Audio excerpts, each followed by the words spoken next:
Hey, welcome to Billy's Books. This is Billy, and I'm going to review another book. This one is another Star Wars book. I've been in a bit of a Star Wars kick. I don't know if you noticed, but a new Star Wars movie came out, The Last Jedi. The Last Jedi has a lot of adventures all over the galaxy, but one place Finn goes is Canto Bight. And I'm going to review a book called Canto Bight, which tells the short stories of some other characters who live there or who work there. Nobody is from Canto Bight because it's a crappy little planet that, kind of like Las Vegas, is just mostly desolate except for this incredibly rich, corrupt city in the middle of nothing. So, which they built a fake ocean near for the rich people to sail on. But otherwise, it's basically a breakdown of the very rich and the very poor serving the very rich and all that associated with that. It's very American. So the rich people are really corrupt, and to maintain their status, they do their best to not respect or even acknowledge the poor people who are scrambling so much to serve them just to stay alive. There's indentured servants, there's slaves, there's well-paid poor people, there's people who are climbing the ladder and stabbing backs on the way up and down. So all that's happening in Canto Bight. Canto Bight, B-I-G-H-T. So there's a couple stories. The first story I read was about some schmo who won a ticket to Canto Bight. He Salesman of the Year award. After trying for 100 years, he finally got it. He was kind of an innocent. If he were in The Simpsons, he'd be the guy driving the gremlin. Earned his way the hard way until he finally figured out, if I want to win, I have to cheat. And that's what got him onto Canto Bight. He gets there and he's still very innocent and naive and gets exploited by all sorts of people before they even touch down. When they do touch down, he gets caught up in a bit of an assassin's trick to try to kill somebody else. He becomes the unknowing dupe in the middle of it. So that as an unknowing dupe, he ends up at the assassin's target and shows himself to have a little more character than just the schmo that the assassin thought he was, such that the assassin has a change of heart, and so forth. So that's the first story.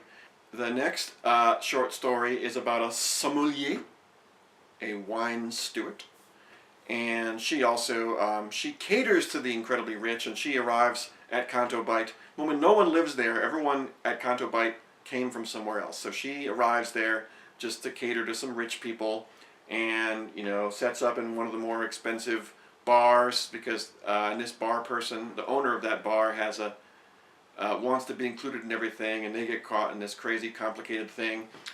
These two rich people who she's selling wine to they claim to be from another dimension, and in their dimension they claim all the people, everything is in pairs. So these two sisters they're identical twins basically, and they're called Rombi and Parallella. Get it? They're from another.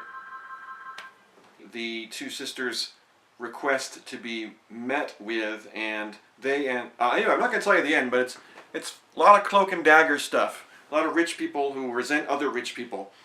And then the next story that I started reading but didn't finish, that's the joy of ebooks taken from the libraries. I never get to finish them.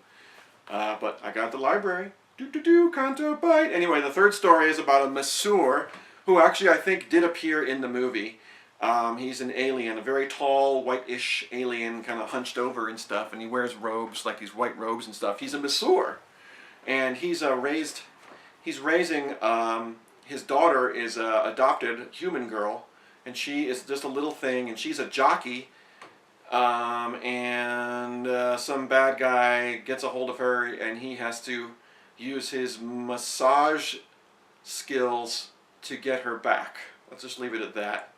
That sounds probably no more nefarious or less nefarious, depending on what you consider nefarious to be, to achieve the goal that is required. So Canto Bight is just, it's an expensive din of villainy, as opposed to a grungy din of villainy like Mos Eisley. This is an upscale Mos Eisley, basically. And we do get to see it in the movies. It is not. I saw the movie after reading the Canto Bight, and it's not what I pictured, but you know how that works when you read a book. Oftentimes the movie looks nothing like it, but that's okay.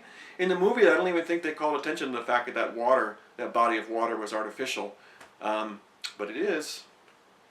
And stuff like that. So anyway, as far as the writing goes in Canto Bight, it's okay.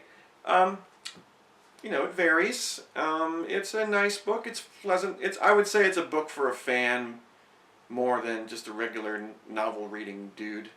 I think there's better novels and there's better Star Wars novels than that if you're just a regular novelist wanting to read just a regular novel.